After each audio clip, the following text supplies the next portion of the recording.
Channel 30. What? No, never heard of it.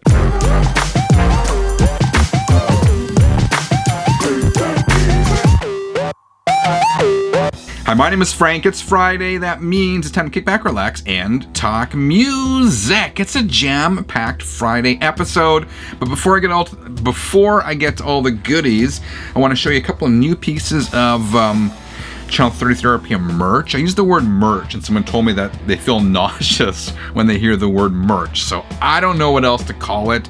Apparel sounds too hoity-toity, so I'm going to keep calling it merch. So anyway, a couple of new things. I got this. So this is an authentic Canadian toque that says Channel 33 RPM right there, embroidered. Toque is a Canadian word. It means knit hat or beanie. A lot of people call these beanies, but to us here, they're called toques. So that is now in the merch store.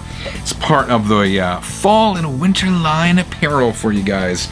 And by popular request, I finally got a hoodie in the merch store. It's available in a couple different colors with the new revised logo. I got that cleaned up. So if anyone is interested, the weather is turning cold, so that stuff is now available. Link right here.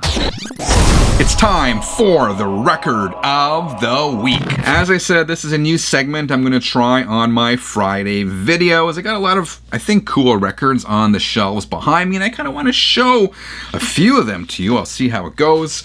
This week's record of the week is Motley Crue's debut album, Too Fast for Love. And you may be saying, Frank, what's the big deal? We've all seen Too Fast for Love. Well, this one here is an interesting pressing. But before I get into it, a little bit of background on this album for those of you who are not aware. As I said, Too Fast for Love, Motley Crue's debut album. It was initially released as an independent album on Motley Crue's Leather Records.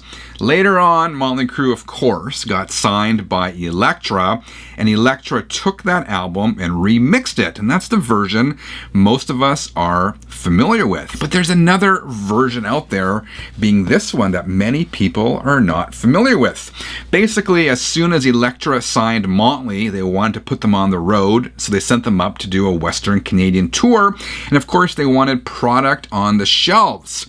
But this was happening really quick, and at this point, Elektra had not yet remixed Too Fast for Love. So what they did is they quickly took their original Leather Records mix and they put it on the Elektra label. They printed up a whole bunch of these and sent them to Canada. And that's what this is. You rarely see this. This is the Leather Records version of Too Fast for Love with the original mix and the inclusion of what's that one song? Stick to Your Guns. Stick to Your Guns was removed from later versions of the album, and they put this on the shelves in Canada. So you can tell a Leather Records version or an early Canadian version from the later version, because when Elektra finally remixed it, it had the larger logos. This is the one most of us are familiar with. And again, this is the original. So not only is this an original Canadian pressing with the Leather Records mix and track listing, it is also, as you can see there, pardon me, an original promotional copy. On loan, remains property of WIA Music Canada. So again, if you find one of these, it is well worth getting, because look for the small logo, and if you find the Motley Crue small logo in Too Fast for Love, you are getting either the original Leather Records version or that early first Canadian pressing on Elektra featuring the Leather Records version. And the Leather Records version is much more raw, and it does sound a lot different. There's little things that you will immediately notice. And it's funny because this is the version I grew up with. So when I heard the remixed version, which most people know, it sounded really weird. It also came on cassette. So here's an original Canadian cassette. And again, this has the Leather Records mix and the track listing. So there you go. This week's record of the week. Now it's time to open the mail. This package arrived in the P.O. box, and it comes from Eric. in PA, USA, PA, Pennsylvania, I think. So this is really cool, and I don't know what it is. So thank you, Eric, so much, man, for sending this. And again, I appreciate it. And there was no need to send this. We got the note. Frank, hope all is well for you, Sherry, and the girls. I mentioned sending these to you last October when I won the vinyl roller.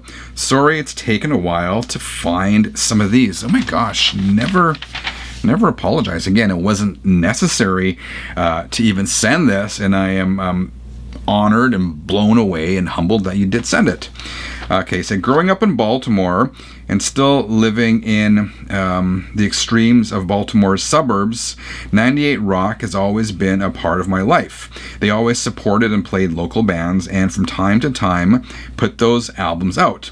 Having been in a local band, I thought you'd get a kick out of them. Okay, so this sounds like, back in the day, a lot of radio stations did this, where they would kind of do homegrown albums featuring local acts. That's what it sounds like this is. A couple of these bands did get some national exposure. Climb a Donkey evolved into the Ravens and had a minor hit with Raised on Radio. Cry Monday had a run on Star Search. And the bass player Dale was my tax guy. That's funny. Wrathchild became Wrathchild America. I have heard of them. After the British band of the same name said, hey, that's our name. They got a fair amount of play on MTV in the 80s. Hope you enjoy. Eric, this is awesome. And I most definitely will enjoy these. His homegrown albums were a lot of fun. I remember they had him here too back in the day. The 98 Rock album. Again, all the local bands back there. So that's really cool. Okay, there's one. 98 Volume 2. Crank it up. I'm trying to remember what the local one was here. Is the local radio station, I believe it was 92 City FM that had it. I can't remember what their album was called. They used to have a segment called The Basement Tape, so they would interview local bands on the radio and play their songs. Remember, one of my bands was on there once. 98 Volume 2, Crank It Up. Awesome. Oh, I love the artwork on here. Total slice of the 80s, right? This is Volume 3. That looks to me like mid-80s, right? Just judging by the artwork. I wonder if it says in here what year this was. 1984. So yes, it was the mid-80s. And here is the last one. 98 Rock, Baltimore's home of rock and roll. And this is Volume 4, the home tapes.